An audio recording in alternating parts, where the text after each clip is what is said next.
without a sense of connection, we are not motivated to try to understand each other and learn from each other. And for one example I wrote in my book is about how eBay failed in China.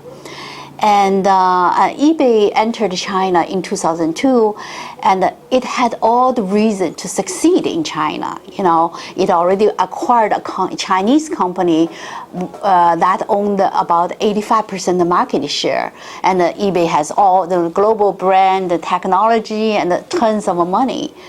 But how could eBay fail? Basically, eBay did three things wrong. First, it didn't try to work with the Chinese managers. And as soon as eBay acquired a Chinese company, it basically replaced all the Chinese managers with the Westerners, and who didn't speak any Chinese and didn't understand, China market. And then also eBay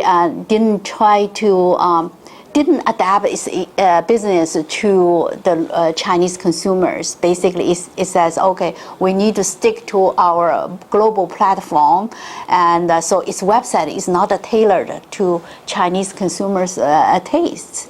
And so third, I would say, because eBay didn't understand the China market and didn't use local talent working with the Chinese managers, they basically spend a lot of money doing the wrong things. So it's very costly if you trying to do business there. You don't understand the culture. You don't try to connect with Chinese global managers.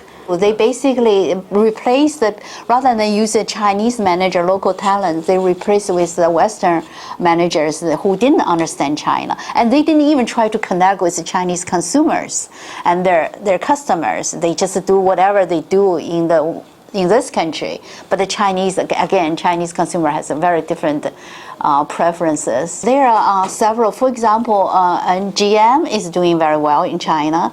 Only because they really try to study Chinese market and understand Chinese consumers. Example is they know those Chinese buy cars. They like to take their parents, showing them around on weekends. And also a lot of Chinese, they have chauffeurs. They drive car for them because the labor is still cheap. I have friends, yeah. So they designed this car, a very luxury and a spacious back seat, just to address the Chinese market and to meet the Chinese consumers' needs. Yeah, so that is they really connect with the Chinese consumers and understand the market, and they are successful. And there are many other examples like.